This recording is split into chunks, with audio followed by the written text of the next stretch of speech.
mês bastante puxado e deu-me muito no que pensar sobre o rumo que quero tomar para os próximos meses, principalmente agora a partir de dezembro. Uma vez que deixei de ser daquelas pessoas que espera até janeiro para determinar objetivos ou começar rotinas novas. Quanto mais os anos passam, mais me apercebo de que não há propriamente tempo a perder, no sentido de deixar certas coisas comecem no depois. Nesse sentido, acho importante determinar certas coisas que quero fazer a partir de dezembro. Também para terminar o ano com a sensação de que não foi um fracasso por causa das últimas semanas e começar o ano de 2026 com as energias lá para cima.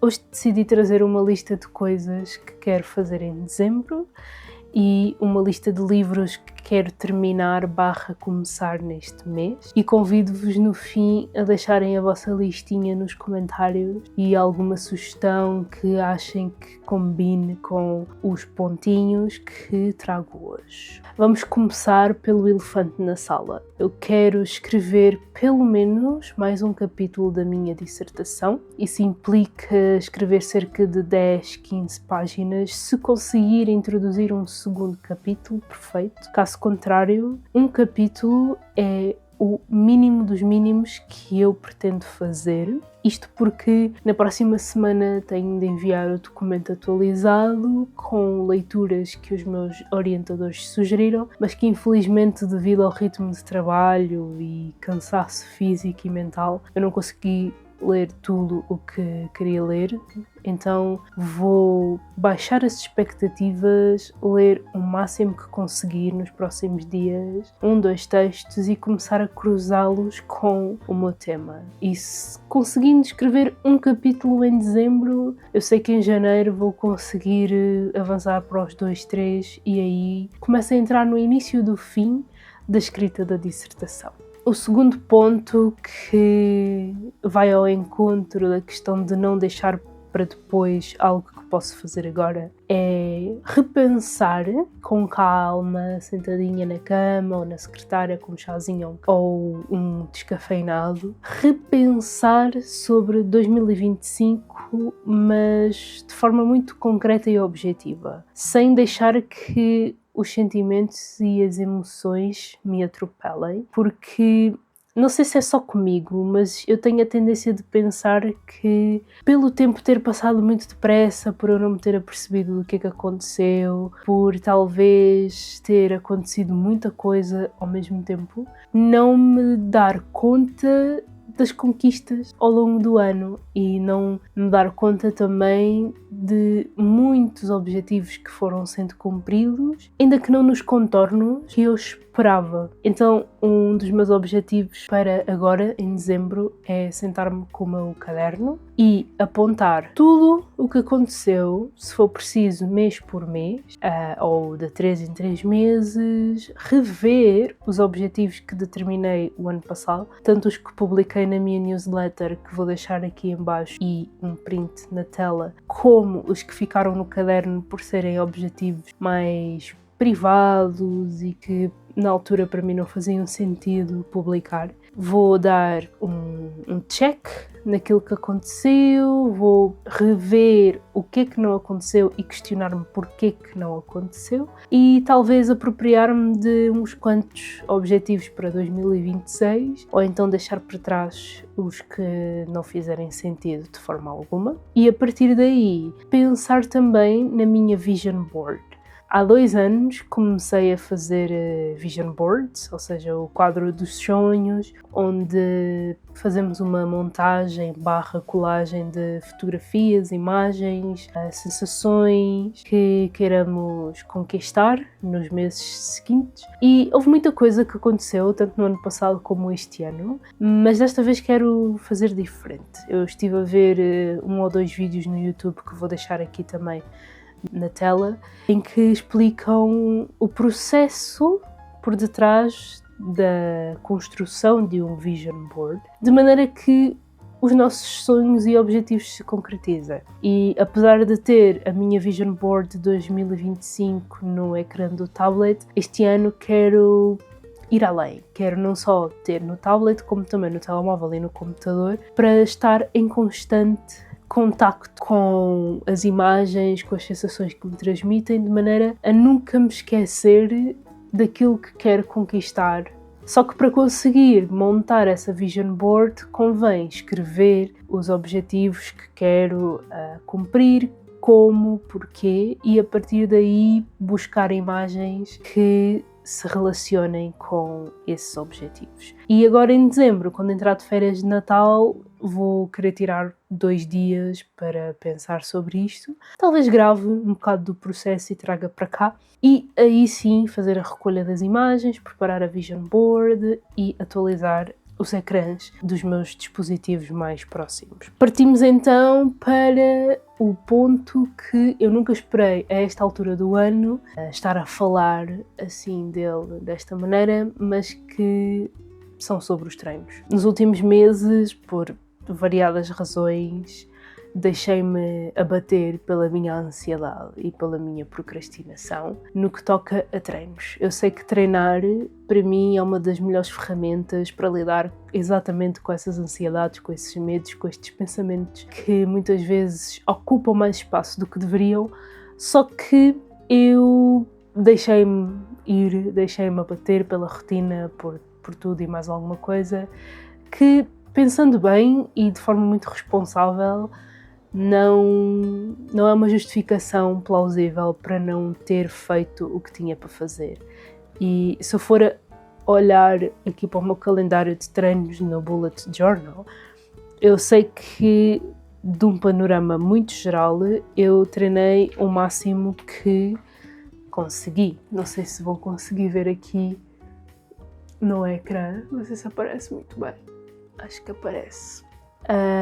As bolinhas verdes correspondem aos treinos e estão aqui muitas bolinhas verdes. As bolinhas vermelhas são os dias em que eu menstruo e falta atualizar aqui o de dezembro. As bolinhas verdes são as bolinhas dos treinos e estão aqui, está aqui uma mancha gigante de bolinhas verdes. Portanto, isto vai ao encontro do que eu disse há pouco tempo sobre repensar e rever o ano de 2025 para perceber o que é que aconteceu, como é que aconteceu e porquê que aconteceu.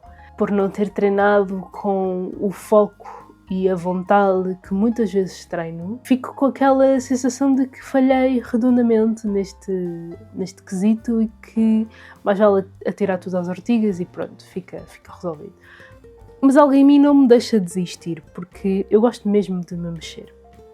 E acho que também deixei os treinos em casa um bocado de lado, porque na minha rotina de casa-trabalho eu ando bastante, eu ando 30 minutos todos os dias, o que para mim já conta como movimento. Poderia perfeitamente fazer o percurso da casa para o trabalho de transportes, sempre, mas eu escolho caminhar porque sabe-me bem estar ali a apanhar vento, estar-me a movimentar e de vez em quando, uma vez por semana, assim, na melhor das semanas, faço yoga, não tenho feito musculação e o meu objetivo a partir das férias de Natal é determinar que exercícios é que eu quero mesmo fazer e fazer. A minha rotina também vai mudar um bocado, a rotina de trabalho a partir de janeiro, o que quer dizer que vou ter mais tempo para treinar, para conciliar com o trabalho e os estudos e outras coisas. Então, reestruturar esta rotina a partir de dezembro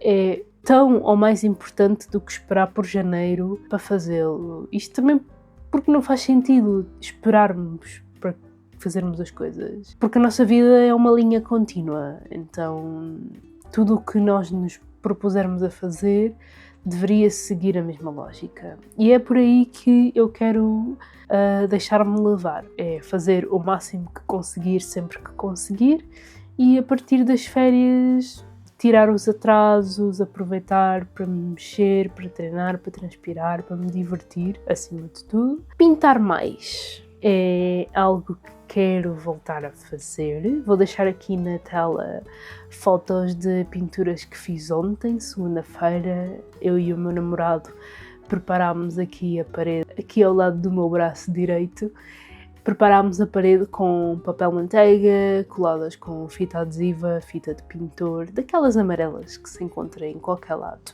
E decidimos pintar a tarde toda. Era para ter estudado também, mas deixei o estudo um bocado de lado e decidi fazer algo que, para mim, alimenta-me bastante a alma, inspira-me e ajuda-me também a tirar para fora tudo o que são ideias, pensamentos que se cristalizam em cores. O que quero dizer com isto é que eu muitas vezes estou parada, sentada, a olhar para o nada e vejo cores na minha cabeça, composições muito específicas que depois vou querer transportar para o papel, para as telas. E ontem soube-me tão bem estar aqui a sujar as mãos, sujei um bocado do pijama, mas faz parte do ofício. Soube-me super bem meter o que quer que fosse, que tivesse a acontecer na minha cabeça no papel. E apesar de, ao início, não ter gostado muito daquilo que vi,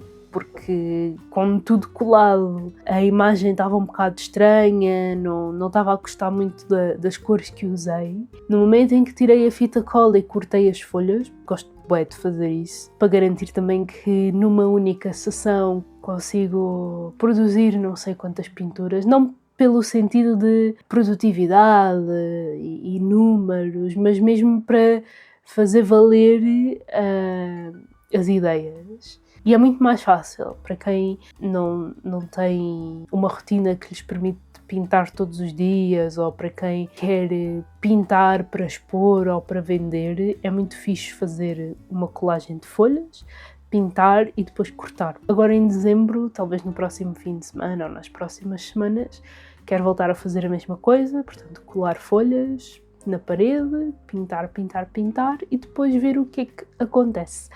Por último, tenho aqui 4 livros que quero ler em dezembro. Uns quantos já tenho eu em andamento, outro ainda não. Mas vamos começar pelas leituras para a dissertação, porque é completamente impossível não incluí-las em qualquer que seja a lista que crie. Vou começar por Asfixiante Cultura, de Jean Dubuffet. É um livro muito pequenino que foi escrito em 1986 por Jean Dubuffet, um pintor, crítico, artista francês, e que aqui coloca-nos a cultura como um problema que deve ser questionado e resolvido de várias formas. Ele aqui questiona o papel dos artistas, questiona o papel dos oficiais da cultura que trabalham em instituições culturais. É muito crítico naquilo que diz e nas ideias que expõe. Um ponto de vista muito importante para a minha dissertação, que é sobre democracia cultural, porque é completamente impossível falar-se de democracia cultural sem termos uma postura crítica em relação ao que se faz e ao modo como se usa a cultura, no fundo, como um instrumento para se atingir um fim e não propriamente como um meio para unir, compreender e proporcionar melhores condições de vida para as pessoas. É um livro que quero terminar, que está um bocado sublinhado, tem de ser. Eu estou na página 70 de 95, portanto faltam-me 25 páginas. Apesar de ser pequeno, tem de se ler com muita calma, exatamente por estar a estudá-lo e precisar de sublinhar, pensar, refletir, reler certas coisas para trás e aí sim utilizar a informação para a dissertação. Portanto, se eu puder aconselhar um livro sobre cultura e uma perspectiva um pouco mais crítica que nos faz pensar aquilo que acontece à nossa volta, Asfixiante Cultura. Logo a seguir, a minha Bíblia da dissertação, Espaço Comum, de Stavros Stavridis, neste mega livro que, se não estou em erro, é a sua tese de doutoramento. Ele aqui explica-nos como é que se pode criar espaços comuns na cidade, de maneira a que as relações em cada canto urbano permita a comunicação, a expansão, mas também a quebra de certas regras sociais que são impostas e naturalizadas. Ele baseia-se em muitos escritores e críticos, filósofos. Ele traz-nos muitos exemplos de casos pelo mundo fora onde há uma grande abundância de comunalização, não é? A comunalização é o processo através do qual se criam espaços comuns, espaços esses onde a organização hierárquica é feita de forma horizontal e não vertical. A partir do momento em que as relações são construídas de forma horizontal, todos têm direito a dar a sua opinião, todos têm forma de contribuir com as suas skills, todos têm a possibilidade de, a partir daquela experiência num espaço que é comum, um espaço que todos podem utilizar, a partir do qual todos beneficiam de alguma forma, onde não há acúmulo de monopólios, podem sair e criar outros espaços ao longo da cidade. Porque que este livro é a minha Bíblia? Porque eu quero compreender como é que os espaços comuns podem ser atos de resistência dentro das cidades. Eu vou estudar um espaço em específico, uma cooperativa cultural, mas que também tem atividades para a comunidade, atividade fora e dentro das artes, cruzando espaços comuns com cultura e democracia cultural. O objetivo é criar um corpo teórico que, no fundo, explique a importância de haver mais conversa, debate, mais abertura, para que as sociedades sejam cada vez menos individualizadas, menos capitalistas, menos dominantes em relação a grupos muito específicos. Ainda não acabei, eu estou na página 104 de 380, enfim, e sinceramente também não tenho lido muito deste livro porque estou focada noutras leituras, e é bom às vezes dar um tempo a certas leituras para que o raciocínio funcione de forma melhor. Mas vou voltar, do pouco que li, gostei muito e tive muitos insights importantes para a dissertação. Logo a seguir, quero terminar O Acontecimento, de Annie Ernaux. Neste pequeníssimo, mas forte livro, acompanhamos uma jovem de 23 anos na França de 1963 que engravida, só que ela não quer ter o filho, e neste livro acompanhamos todo o seu percurso em busca de fazer o aborto. O único problema é que o aborto em 1963 é ilegal na França, e acredito que em muitos outros lugares do mundo. Portanto, ela vê-se condicionada a procurar uma opção clandestina, no silêncio, sozinha. O que a ampara no meio desta bagunça toda é a escrita. Eu sinto que este livro é o diário desta jovem, que acredito eu tenha sido a própria Annie Ernaux. É uma escrita muito poética.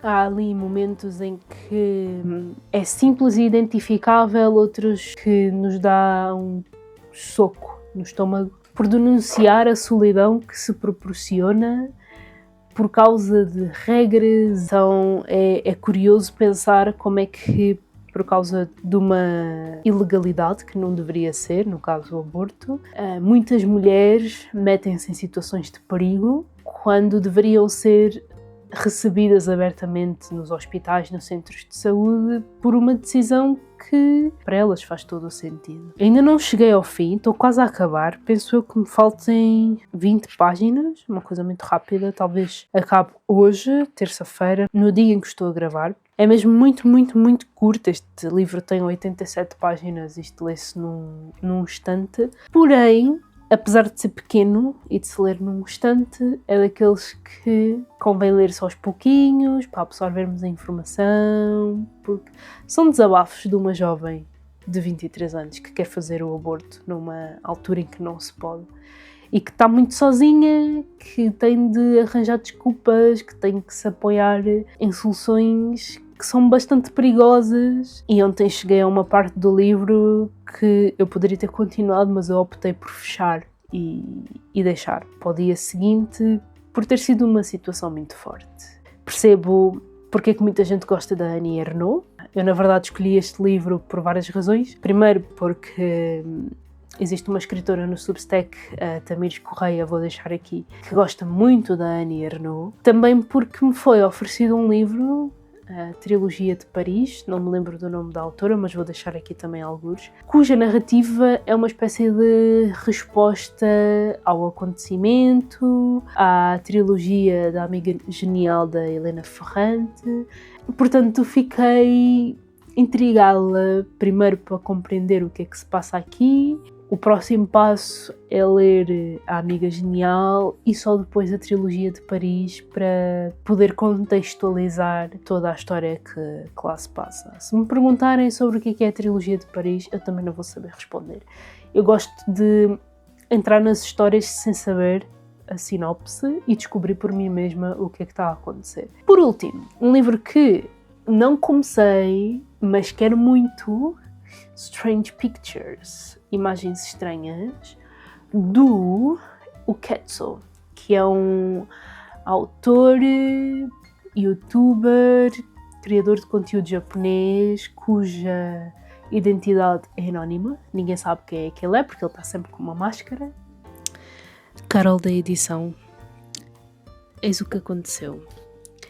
Eu estava a falar sobre Strange Pictures, mas a dar-vos a sinopse de Casas Estranhas, que é outro livro do Ukezo, e que, apesar de terem em comum a imagem como indício de algo estranho que está a acontecer, são narrativas um bocado diferentes. Em Imagens Estranhas, acompanhamos o desvendar de um mistério através de imagens muito estranhas, passando a redundância do título, que são produzidas por pessoas completamente diferentes. Portanto, temos desenhos que são feitos por uma mulher grávida e que ela publica num blog que é aparentemente inocente. Temos desenhos feitos por uma criança cujos detalhes são símbolos que falam muito da sua psique e do seu estado de espírito. E temos também imagens que são produzidas por uma pessoa antes da sua morte. Estas imagens cruzadas dão lugar a uma história de mistério, um tanto sinistra, e que eu quero muito, mas mesmo muito, explorar. A sinopse que vos estava a dar era sobre casas estranhas que segue um curso muito parecido, no sentido de haver um casal que quer comprar uma casa, mas que reparam que existe um compartimento secreto que não está presente na planta original. Então eles contactam uma pessoa que percebe de questões ocultas e de mistério e tudo mais, para perceberem porque é que existe um cômodo secreto que não está incluído na planta. Que também quero ler. Quero ler Casas Estranhas, tal como quero Imagens Estranhas. Mas sigamos para o restante vídeo. Estes foram os planos para dezembro de 2025. Nos próximos vídeos pretendo vir cá falar sobre objetivos, talvez um pouco do meu processo em volta da minha vision board, vlogs de leitura, como já mencionei. E espero muito sinceramente que tenham gostado deste vídeo, que se tenham identificado de alguma forma. Qualquer dúvida, questão, sugestão, podem deixar nos comentários. Não se esqueçam de me dizer também o que é que pretendem fazer para este mês. E vemo-nos por aí.